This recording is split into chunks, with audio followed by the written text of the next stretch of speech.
투자자 여러분 반갑습니다. 김종철입니다. 오늘은 특히 아마 여러분들도 반갑지 않을까라는 생각을 봅니다. 자, 일단 시장이 계속 위아래 변동성을 키우고 있지만 그래도 오늘 아침에 마감된 미 증시가 그래도 강하게 끝났습니다. 자, 그런데 지금 우리나라 시장의 모습 보면 아마 여러분들 보시다시피 지금 3개월째 주가가 위에서 밑으로 고점이 낮아지면서 약간 위아래 변동성을 보여주고 있습니다. 특히 저희가 과속 스캔들이다라고 얘기했던 구간이 있었죠. 바로 1월 11일입니다. 바로 1월 11일 날 3,266포인트에서 고점 찍고 난 다음에 여기까지 내려와 있기 때문에 올해 1월 달에 대거 들어왔던 일반 투자자분들은 아직까지도 마음이 불안하실 겁니다. 자, 그런데 중요한 게 있습니다. 이렇게 보면은 마음이 굉장히 불안한데 사실 한 장을 넘겨보면 그렇게 불안하진 않습니다. 자, 한 장을 넘겨보도록 하겠습니다. 자, 보시죠. 자, 한 장을 넘겨보시면은 어떤 부분이 형성되어 있냐면 자, 이 그림입니다.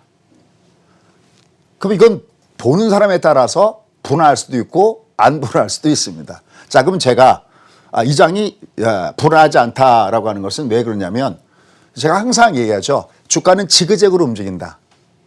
주가는 상승하게 되면 당연한 조정이잖아요. 그럼 제가 여러분께 여러 차례 이런 표현의 말씀을 드렸습니다. 주가는 이렇게 위로 올라가게 되면은 당연하게 조정을 받습니다. 여기 이렇게 조정을 받죠. 또 이렇게 올라가면 이렇게 조정을 받습니다. 그럼 제가 여러분께 항상 드리는 질문입니다. 제가 여기가 거의 암벽타기 수준이다라는 말씀 드렸죠. 그죠? 그럼 이게 갑자기 주변적인 여건이 나빠서 조정받은 게 아니라 여기 주가가 조정받는 이유를 딱 하나 대란다면 물론 여기다가 핑계는 시중 금리가 올라갔습니다.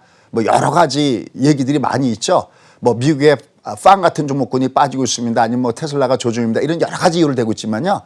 그냥 저한테 이거 왜 내려가고 있습니까? 라고 저한테 묻는다면 상승이 컸으니까 그다음에 그만큼 조정을 받아 그렇게 합니다. 이걸 우리가 뭐라고 종료하냐면 이거를 소위 등거리 법칙이다라고 얘기합니다. 등거리 법칙이라는 것은 무슨 얘기냐면 올라갔으면 다시 에너지 충전하고 조정받고 또 올라갔으면 에너지 충전하고 조정받고 그다음에 또 올라간다는 겁니다. 그런데 이게 워낙 많이 올라갔기 때문에 이 조정은 거듭 얘기하지만 이상한 조정이 아니다라는 겁니다. 자, 그러한 관점에서 여러분께 제가 제일 강조했던 것이 있었습니다. 바로 이 앞에 타이틀이었었죠. 여러 봤을 때대로 4월을 주목하자라는 말씀을 드렸어요. 왜냐하면 물론 보는 사람에 따라서 판단은 다 다르겠지만 제가 보는 견지에서는 4월 달이 우리한테는 또 한 번 2021년도에 부자 될 수 있는 기회가 아니냐라는 생각을 해왔기 때문에 그렇습니다. 제가 이런 표현을 많이 합니다. 제가 만약에 항상 여러분께 무조건 이 장이 간다라고 표현한다면 저는 그걸 뭐라고 표현하냐면 고장난 12시라고 표현합니다. 야, 항상 저 사람은 주가가 무조건 간다고 그래. 그러면 여러분 제 말에 신뢰성이 없겠죠. 근데 제가 항상 얘기하죠. 아닐 때는 아니라고 얘기한다고 그랬습니다. 특히 기억에 남는 것이 2018년도 10월 달에 주가가 대폭 나가기 전에 여러분들 여기서 함부로 10만 고만하면 안 됩니다. 잘못하면 깡통 나와요. 라고까지 얘기를 합니다. 왜? 제가 누차겠죠. 저는 파생을 공부한 사람입니다. 선물 옵션을 공부한 사람이기 때문에 소위 주식으로 얘기한다면 매수해도 수익을 내는 구조지만 공매도까지 같이 때리는 소위 롱과 숏을 같이 공부했던 사람이기 때문에 아닐 때는 아니라고 하는 것이 이미 되어 있습니다. 근데 여러분께는 뭐가 안 되어 있냐면 여러분들은 매도의 DNA가 없습니다. 왜냐하면 온통 어떻게 해야지 올라가지? 어떤 쪽이 올라가야지? 계속 올라가는 것만 보기 때문에 여러분께는 미안하지만 매도의 DNA가 나와 있지 않습니다. 그래서 제가 특히 신경 쓰는 것이 어떤 거냐면 장이 올라가다가도 야, 여긴 잠깐 동안 조정을 받을 것 같으면 한결같이 제가 말씀드리겠습니다. 한 번도 제가 이 장이 이렇게 조정받을 때 여러분께 그냥 밀어붙인 적이 없습니다. 여러분 여긴 잠깐 쉬었다 갑니다. 그래서 마디존이라고 합니다. 하지만 겁먹지 마세요. 왜냐하면 성장통이에요. 대나무가 곱게 자라기 위해서는 중간에 마디가 필요하듯이 여기 한 번씩 쉬었다 간답니다. 라고 얘기를 드리고 있습니다. 근데 여기는 제가 마디존이라는 표현을 안 했다고 그랬죠. 마디존이 아니라 여기는 뭐라 하냐면 터널 구간입니다. 이렇게 표시를 했었어요. 그러면 솔직히 마디존하고 터널 구간하고 어떤 차이점이 있습니까? 이걸 알아야 여러분들이 4월달 이후의 장세를 제대로 매매할 수가 있다라는 것이고요. 바로 그것에 대해서 제가 항상 얘기지만 제가 여러 차례 실패를 하면서 수없이 속칭 깨져가면서 얻었던 그 실패로부터 배우는 성공학, 그걸 여러분께 공유하려고 합니다. 이 터널 구간은 어떤 거냐면 제가 여기서도 이렇게 똑같이 마디존입니다라고 얘기했다면 아마 여러분들은 믿지 않으셨을 것 같아요. 왜냐하면 딴 때는 마디존? 그럼 곧바로 반응을 주고 여기도 한 3개월 정도 조정받았지만은 그래도 여러 차례 이렇게 반등을 주면서 얘가 견딜만 해 그러는데 얘는 지루하기 짝이 없고 특히 여기는 많은 개인 투자가 들어갔기 때문에 그냥 제가 마디존 그러면 아마 여러분들은 믿지 않으셨을 겁니다. 근데 이제는 여미 조금씩은 저에게 길을 줄 탐이 오지 않았나 하는 생각을 해봅니다. 왜냐하면 여기는 긴 터널이라는 말씀을 드렸어요. 그때 이 터널을 지나고 나면 여기는 폭포수로 떨어지는 구간이 아니라 또 설령 이렇게 내려오더라도 여기 마틴길존이 있기 때문에 괜찮다라는 말씀을 이렇게 드렸었고요. 얘는 은하철도 999, 엄마 찾아서 은하철도 999로 갈 수 있는 이런 구간에 와 있다라는 말씀을 이렇게 드렸습니다. 그런데 중요한 게 있습니다. 아까 얘기했죠. 고장난 12시가 돼서 안 된다는 겁니다. 아닐 땐 아니라고 얘기하고 길 땐 길라고 얘기해 줘야 되는데 항상 제가 이렇게 강조하는 게 있습니다. 뭐냐면 why? 도대체 왜? 여러분들도 이 why를 듣고 나서 다음에 여러분 스스로도 그 why를 찾을 수 있게 됐을 때 여러분들은 새벽잠을 떨치고 이 자리에 있는 하나의 효과를 얻지 않나라는 생각을 해봅니다. 자, 그래서 준비했습니다. 자, 오늘의 타이틀 어떤 것을 준비했느냐라는 겁니다. 자, 보시면요. 여기 2020년 3월이죠. 바로 여러분께 작년에 우리가 부자 돼서 정상에서 만납시다라고 했던 그 구간이 2020년 3월. 여기서부터 이 장은 2 years. 2년은 가야 된다고 했습니다. 사실 정확하게는 2년이 아니라 31개월이라는 말씀을 이렇게 드렸어요. 그러면 도대체 나는 지금 무엇을 어떻게 준비를 해야 될 것인가? 최소한 제가 여러분들이 혼자 여행하는 주식 여행에 그래도 30년의 노하우가 있다면 보호자로서 같이 탑승을 허락하신다면 지금부터 최대한 여러분과 함께 떠나가 보려고 합니다. 자, 오늘 타이틀 이렇게 정했습니다. 자, 가보시죠. 오늘의 타이틀은 어떤 식으로 가는 것이 좋겠나라는 건데요. 요 내용입니다. 말씀드렸던 대로 작년은 바로 3월 달이 최고의 바닥 자리였었습니다. 그러니까 2020년도에 부자 되기 위한 가장 최고의 바닥 자리는 바로 여기였었습니다. 종합이 무려 더블 이상 올라가는 좋은 모습을 보였던 자리가 바로 이 자리였다라는 겁니다. 자, 그러면 2021년도 어디가 좋은 자리냐 할 때는 2020년도 3월과 같은 자리를 꼽으세요라고 한다면 여러분들 매매할 때 가장 좋은 베팅 자리는 바로 지금 코앞에 놓여졌다는 말씀을 드리고 싶습니다. 2021년도에 남겨진 하락 바닥장. 얘는 또 이제 오늘 미국 증시가 위로 올라갔잖아요. 근데 위로 올라갔을 때 또 한번 제꼈다 가야 될 겁니다. 그것도 좀 이따 왜 그런지 그 Y를 설명하도록 하겠습니다. 그런데 제가 거듭 얘기합니다. 아마 특히 아침에 저희 수강생들이 많이 듣고 계실 텐데요. 제가 저희 수강생한테 3,000선에다 줄고 놓고 여러분들 이제 여기서부터는 베팅을 쏘시는데 어떤 것이 가장 돈 벌기 쉬우냐 했을 때는 바로 레버리지다.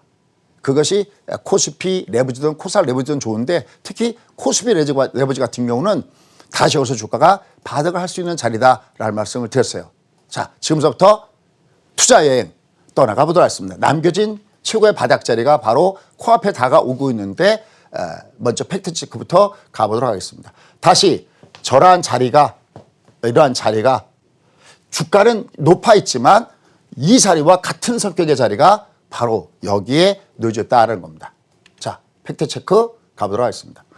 자, 일단 먼저 여러분께 계속해서 제목을 보시면 바로 지난주의 제목입니다. 3,000선 아래. 여기도 3,000선 아래. 그리고 레버리지 공략. 항상 제가 방송에서 이런 얘기할 때가 한 번 정도 여러분 기울여 보십시오. 왜냐하면 저는 거듭 얘기했지만 지수를 전문으로 하는 파생을 했기 때문에 아마 여러분들이 참조에 도움이 될 겁니다. 그러면 왜 여기서 이러한 얘기를 계속해서 했는지 지금부터 팩트체크 들어가도록 하겠습니다. 자, 가보시죠. 자, 일단 오늘 아침에 미국 증시가 위로 올라갔습니다. 그런데 이 올라간 이것이 여러분 생각에는 연속성이 있을까요? 해서 아마 의문을 갖고 계신 분들도 계실 것 같고요. 선생님, 금리는요, 이런 얘기도 많이 할 겁니다. 근데 그건 이미 여러 차례 앞방송에서 말씀을 드렸습니다. 자, 일단 먼저 우리가 미국 얘기를 꺼낼 수밖에 없는 이유는 왜 그러냐면, 일단 우리나라 시장이 위로 올라가려고 그러면은 미국이 버텨줘야 됩니다. 만약에 미국이 무너져 버리면 우리가 주가가 상승한다? 이건 정말 상상할 수도 없습니다. 그러니까 도대체 미국, 넌 지금 어떻게 갈 거냐라는 겁니다. 자, 여기 골드만삭스가 중요한 얘기였습니다. 여기 딱 보시면 미국 경제가 8%? 이거 무슨 얘기지? 할 겁니다. 여러분들 제롬 파웰이 얼마 얘기하고 있습니까? 6.5 얘기하고 있죠? 이것 봐라. 제롬 파웰이 얘기한 것보다 더 높은 숫자를 부르고 있네. 물론 뭐 투자뱅크에서 뭐 얼마까지 간다 그런다고 해서 그걸 꼭 믿어라 그런 얘기는 아닙니다. 하지만 이들도 자기의 이름을 내걸고 하는 얘기이기 때문에 도대체 그 근거가 무엇인지는 알고 보셔야 되겠죠. 어쨌든 이 골드만삭스가 제롬 파웰이 6.5를 부르고 있는데 6.5도 엄청난 거죠, 사실은요. 6.5면요. 이거 무슨 얘기입니까? 중국하고 같다는 얘기예요. 8이면요. 중국을 훨씬 앞선다는 겁니다. 여러분들 상상해 가십니까? 보통 우리가 경기가 좋아졌을 때 선진국하고 이머징 마켓 지역의 경제 성장률은 확연하게 다릅니다. 제가 이런 표현을 하죠. 50등에서 40등, 30등 가는 건 쉽다고 그랬습니다. 누가 1시간만 좀 밤새서 공부하면 50등에서 40등은 쉽게 갑니다. 그런데 5등에서 4등, 4등에서 3등, 2등에서 1등 가는 건 너무 어렵잖아요. 우리가 소개하는 선진국이 경제 성장을 한다는 것은 굉장히 어렵습니다. 그런데 잠재 성장률을 훨씬 뛰어넘어서 그것이 6.5가 됐던 8%였던 이렇게 위로 간다. 어마어마한 겁니다. 뭐 요 내용들은 한번 여러분들이 쭉 한번 찾아서 기사를 보시면 좋겠습니다. 자, 어쨌든 골드만삭스는 8% 정도의 성장을 꿈꾸고 있다라는 겁니다. 자, 그럼 이제 중요한 것은 우리나라 얘기겠죠. 그래? 미국은 저렇게 가는구나. 지금 미국은 아시다시피 돈 지금 풀린 돈이 어마어마하다고 그랬습니다. 그렇죠? 이미 작년 3월 달부터 6월 달까지 3조 달러가 돈이 풀렸고요. 그 다음에 트럼프 시절에 9천억 달러가 풀렸고요. 이번에 1조 9천억 달러 풀리고요. 그 다음에 또 하나 인프라 때문에 풀리는 거 아시죠? 처음에는 2조 달러 얘기 나오더니만 아니야 이건 더 풀어야 돼. 3조 달러 얘기 나오더니만 지금 무려 4조 달러. 무슨 제가 무슨 뭐 광고에서 뭐 별이 몇 개입니다. 그러는 것 같은 느낌인데요. 2개도 아니고 3개도 아니고 무려 4조 달러의 돈을 푼다고 합니다. 물론 이로 인해서 금리는 자극을 받을 수 있겠죠. 근데 여기에 묘하게 앙상블이 나타나는 것이 있습니다. 아까 그 금리 얘기했는데요. 바로 제니 앨런의 발언입니다. 여러분들 어제 미국의 국채 금리가 왜 확 빠졌는지 아시죠? 바로 증세이기 때문에 그런 겁니다. 근데 아주 이게 묘한 표현입니다. 이 짧은 시간에 설명할 수는 없겠고요. 다만 제가 이 방송이 끝난 다음에 2부 방송을 10시 반에 너튜브에서 라이브를 하니까요. 그때 좀 더 자세하게 만나보도록 하겠습니다. 어쨌든 이게 참 제가 생각할 때는 이게 묘하게 조화를 이루면서 얘가 움직이고 있구나라는 겁니다. 자, 다만 우리가 이거 이미 아는 내용이죠. 골드만삭스가 올해 3,700 간다. 근데 이 3,700 간다. 저는 이게 중요한 게 아니라 도대체 왜? 바로 이겁니다. 여기 보시면 올해 우리 기업체들의 순이익이 전망치가 54%에서 5% 더 올려서 59% 올렸다는 거 아마 여러분들 보셨을 겁니다. 자, 그러면 새로운 팩트체크 들어가겠습니다. 그 다음에 뭐가 있길래 드디어 연깨이고 있던 딱 일주일 됐습니다. 지난주에 여러분들 4월이 코앞에 있습니다. 우리는 4월을 주목해야 됩니다. 왜? 여러분들이 4월 달에 죽죽할 수 있는 찬스인지를 알아야 그래야 여러분들이 하시나요? 자, 그러면 바로 이 내용입니다.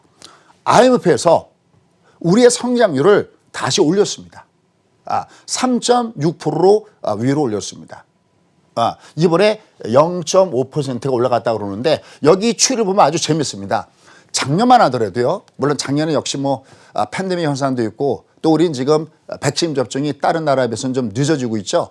하지만 어쨌든 IMF에서 작년 10월 달에 우리나라 경제 전망률이 얼마 봤냐면 2.9를 봤습니다. 3% 아래를 봤죠. 근데 올해 1월에 바꿨습니다. 이것 봐라. 괜찮게 회복되는데 3.1이야. 0.2 정도 올렸거든요. 근데 이번엔 대거 0.5를 올렸습니다. 경제 성장률을 올리고 있다. 아주 중요한 겁니다. 지금 장세는 제가 지난번에 그런 얘기했죠. 이 장세가 조정을 받을 때 아줌마 여기 계산서 갖다 주세요. 이게 아니라 지금의 장세는 이모님 여기 불판 갈아주세요. 그리고 2인분만 더 주세요.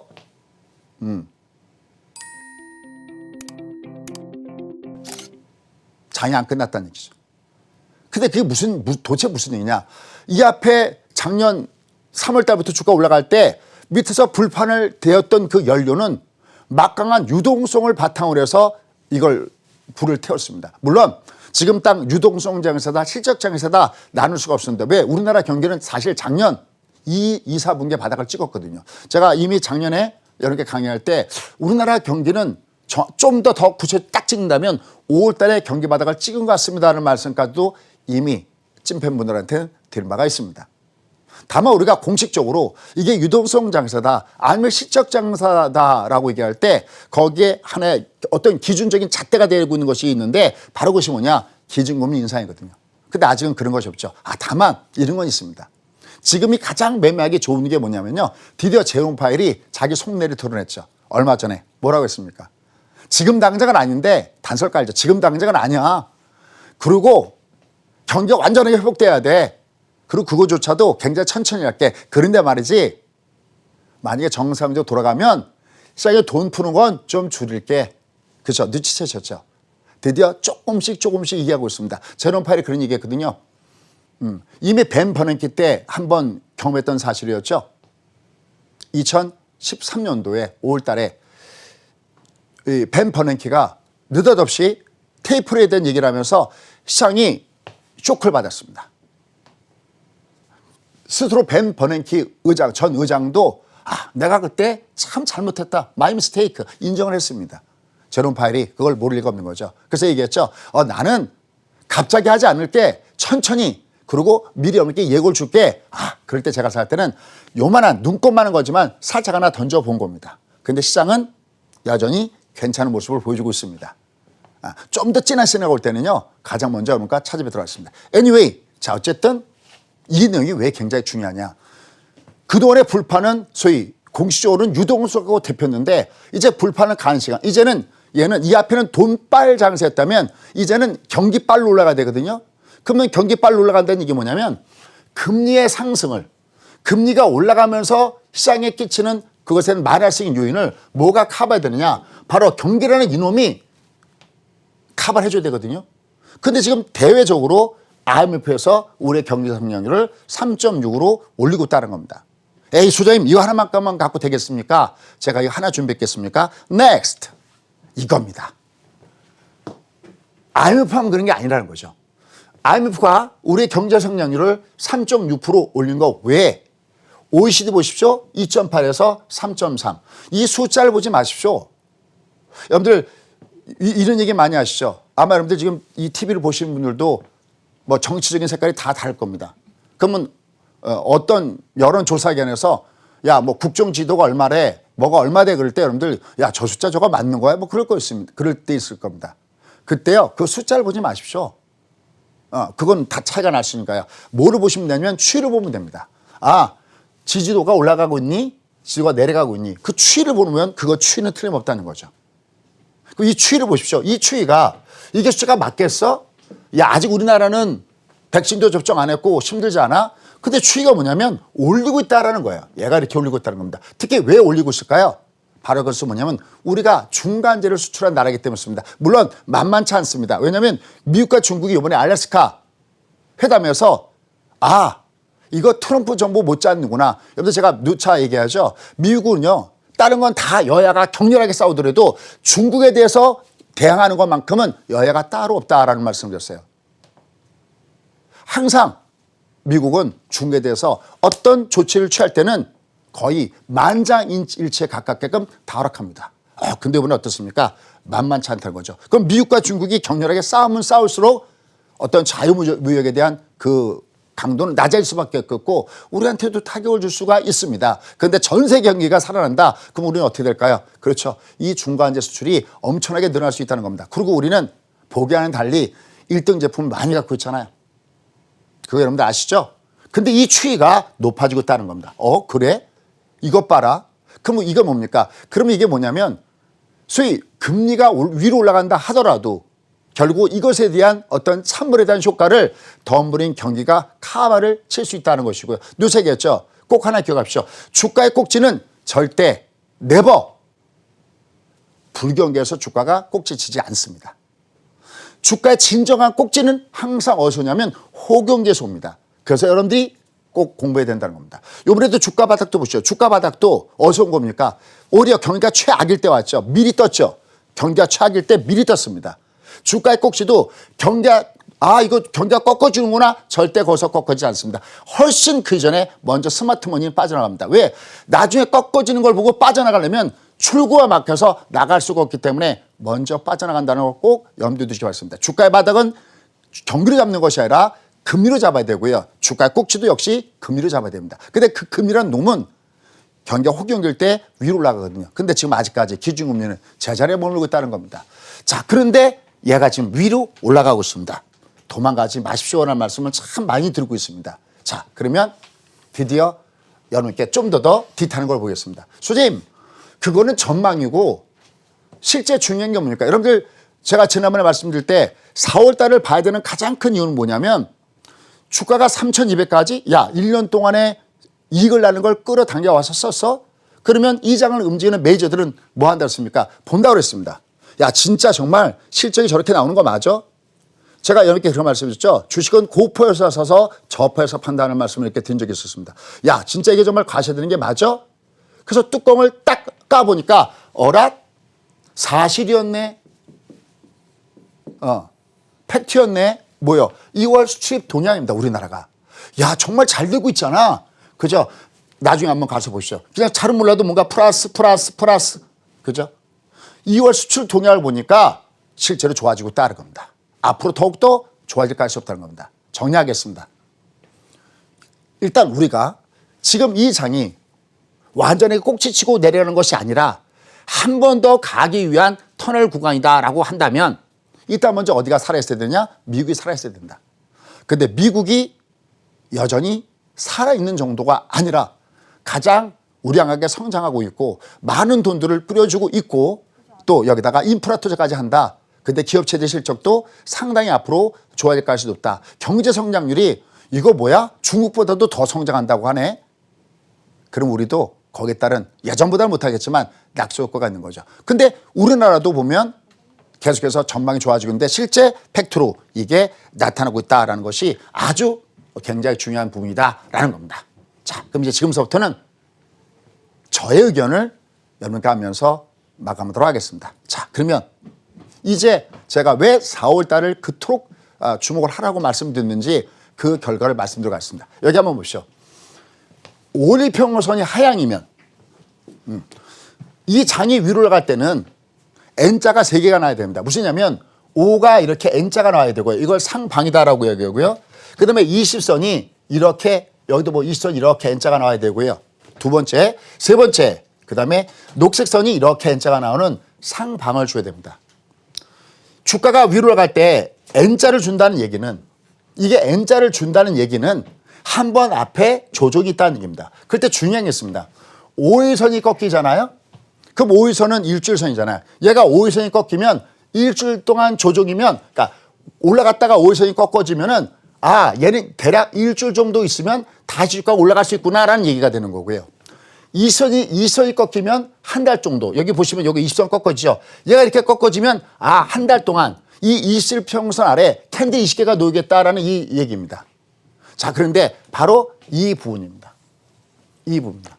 그러면 예를 들어서 여기처럼 주가가 위로 올라가다가 결국 나중에 여기 이 60선 아래로 발을 당기게 되잖아요. 이렇게 발을 나갔을 때는 항상 이 고점으로부터 카운팅하는 겁니다. 60선이라는 얘기는 3개월 동안 조정하는 거거든요. 그러니까 얘가 고점 찍은 다음에 한 달, 두 달, 석 달이면 about 드디어 라인에 들어온 겁니다. 그럼 여기를 한번 보시죠. 이 장이 여기서 꺾였을 때 여러분들 다른 때보다는 조금 좀 긴 조정이 올 겁니다 라고 말씀드린 것이 뭐냐면 이게 60선 아래로 얘가 잠차는 걸 본 겁니다. 그럼 얘가 여기 좀 담갔거든요. 그럼 여기부터 1월 달부터 한 달, 두 달, 석 달. 물론 얘가 오늘 미국 증시가 위로 올라갔어도 다음 주 초에 또 올라갔다가 무슨 악재가 나오거나 아니면 아침에 주가가 이러저러한 이유로 인해서 올라가다 두드맞을 수도 있습니다. 근데 중요한 건 말이죠. 드디어 얘가 기간, 이제 드디어 어느 정도 뜸을 들이면서 이게 얘가 움직이는 패턴의 모습이 나오고 있다는 겁니다. 그럼 얘가 올라가다가 한 번 더 얘가 남겨준 건 뭐냐면 앞서 설명드릴 때는 얘가 올라갈 때는 이 N자가 3개를 줘야 됩니다.